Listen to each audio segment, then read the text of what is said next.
Good morning. Today is Thursday, October 14th, and it is a white day. Tomorrow will be a gear day. As a reminder, visible St. J gear on top with dress code appropriate bottoms. Attention 9th graders. Get your 2025 class sweatshirt order and $22 payment into your advisor by conference period today.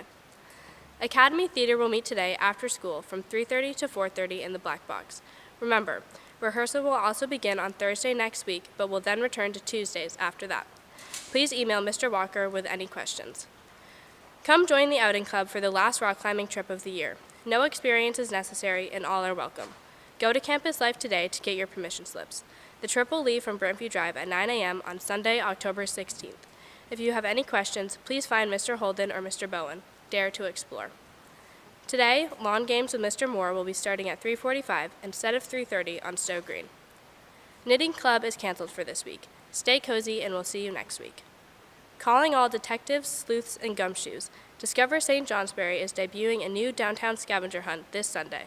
Come to Burntview Drive at 1 p.m. on Sunday with your team of 2 to 4 students to begin the hunt. Don't have a team? No problem. Come to Burntview Drive and get matched with other students. You will be searching downtown for clues and taking pictures at various locations. Everything is walkable and almost everything is outside. Most importantly, there will be prizes from Central Cafe, Domino's Pizza, and more. Come learn about all that St. J has to offer. This Sunday, 1 p.m., Burntview Drive. See Mrs. Reed in guidance with any questions. Happy birthday today to Henry Simples, Coulter Thibodeau, Augustus Yerkes, and Alexandra Mosher. Happy birthday. Today we have JV Field Hockey versus Stowe at 4. Please release the team at 2:30. Good luck and have a great day.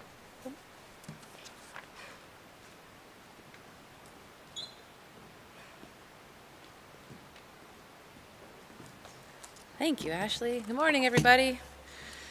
Just a couple thoughts for you today before I introduce Mr. Erain as one of our speakers today. But I wanted to talk about today being a good day to be a good day. When you think about times to pick your head up and take a deep breath and let yourself exhale, today might be one of those days to do so. I recognize that we all are just coming off of the October break, but now that it's Thursday, it may seem as though that was forever ago, even though it was just this past weekend.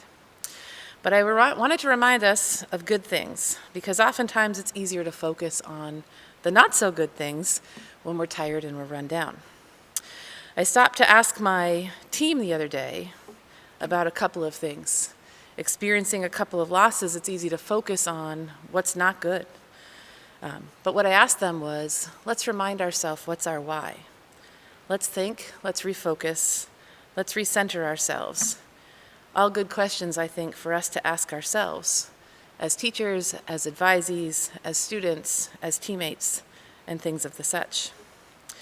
Because regardless of what it is that we do in our lives, our why is our driving purpose, our cause, our belief. That part never changes. Maybe some of you have heard from a famous inspirational speaker, Simon Sinek, and he says this about your why.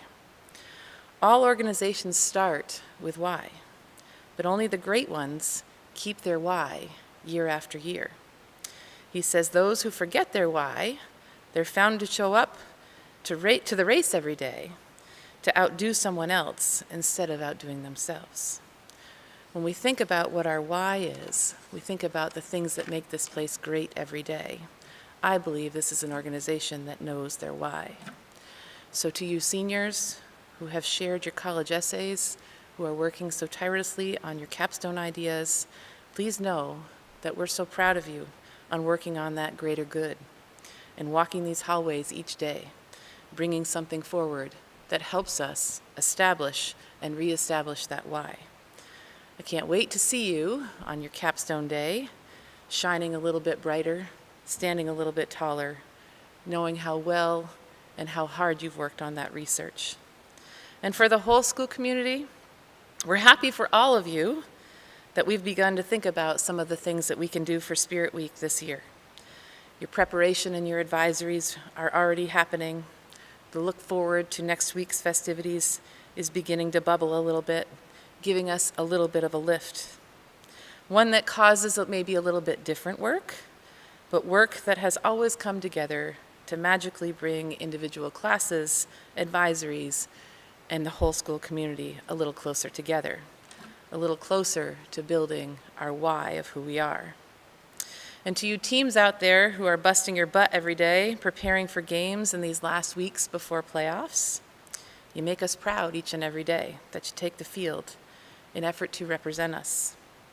Special shout out to my girls' soccer team for their grit and perseverance in a very physical game yesterday. It was really helpful for us to recenter and find our why, not because we were able to come out of it with a win yesterday, but because a team is a group of people that work together. It's not just a group of people that work together.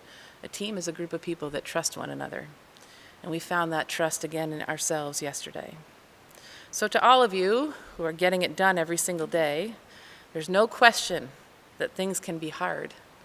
Heck, some days just getting out of bed and putting one foot in front of the other can be a challenge. But somehow, the greater good prevails here.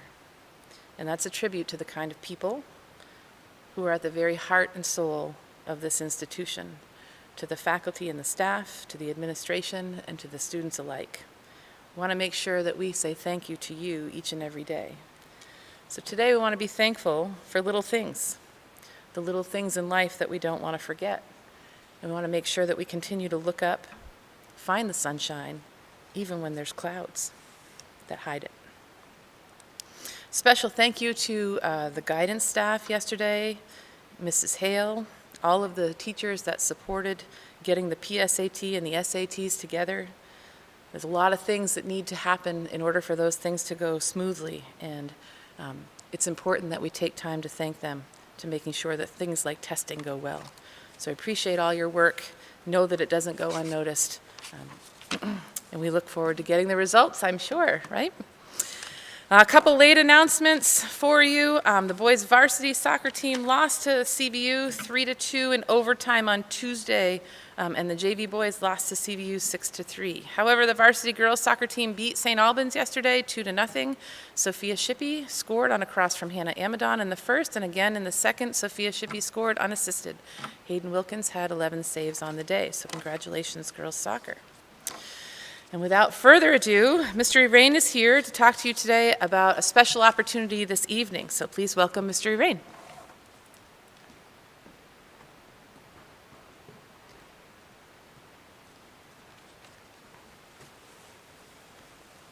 Good morning, St. Johnsbury Academy. Everyone, I believe, has heard of World War I. What people know about it is frequently quite limited. They think it was a war between Germany and the United States, and the causes must have been really obvious. But this war did not break out in a big fight initially between Germany and France, or Germany and England, or certainly not between Germany and the United States. This conflict started instead with an assassination in a city called Sarajevo, which is in today's Bosnia-Herzegovina, which at that time was a province that was held by the Austro-Hungarian Empire. It spread from that smallish event to become a world war. So we need to be mindful that even relatively minor seeming conflicts can lead to things that we don't necessarily anticipate. World War I also began during a period of militarization. There was an arms race between many of the major powers in Europe. And when countries build up their militaries, it's likely at some point in time, of course, that they're going to use them. Nobody thought that a world war was going to start in Europe. Indeed, nobody could really properly envision such a thing. Nothing like it had ever quite happened. And it's hard for us nowadays to fathom, to imagine what it's like when a total war, a war of attrition, starts and one country after another is dragged into it, and along with it, their civilian populations. So today, the Colwell Center for Global Understanding is welcoming a guest who's going to talk about another arms race, and about another perhaps somewhat obscure place on the globe that is causing a lot of concern for a lot of people. And I'm talking here, of course, about North Korea, a country sometimes called the Hermit Kingdom because it's so sealed off, led by a dictatorship of a youngish leader, along with his kind of mysterious sister, and very little is known about these individuals or about the other individuals that really run this country. Little is known about their motivations, but quite a lot is known about their military capabilities. They preside over a massive military and increasing military technology and might. And of course, the United States is concerned about this, and so is its neighbor, China. And as many of you may know, China and the United States have lots of things that we work together on. We have major economic ties. We have major exchanges of people. Just look at our campus that is welcoming and home to so many awesome students from China. But our countries also have a lot of things that we disagree about and that are points of contention and competition. So today's guest is Dr. Yang-Mo Koo, and he's going to be talking about North Korea in the context of this growing U.S.-China competition. So Dr. Koo comes to us from Norwich University, where he is an associate professor. He is the associate director of the Peace and War Center there as well. He has his bachelor's degree in German language, something dear to my heart. He got that degree from Sogang University in Seoul, South Korea. He has a master's degree in international affairs and a PhD in political science from George Washington University. He has taught at the School of International Service at the American University. And currently he researches Korean politics, East Asian security, U.S. foreign policy, and the politics of memory and reconciliation in East Asia and Europe. And he has co-authored a book called Politics in North and South Korea, Political Development, Economy, and Foreign Relations. This was published in 2017. So he's a man with great expertise and credentials.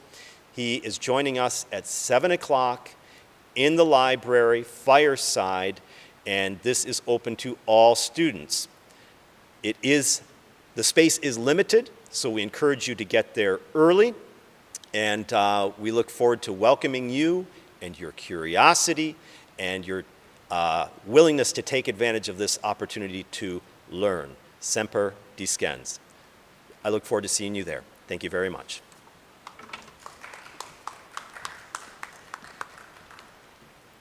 Thank you, Mr. Irain. One of the many things that we haven't been able to do as a result of the pandemic is to have a lot of people come in and speak to us as a student body, and certainly in the evening. And Mr. Irain does a nice job working hard to bring those speakers to us. So we hope to see all of you a little bit later this evening. Have a great day.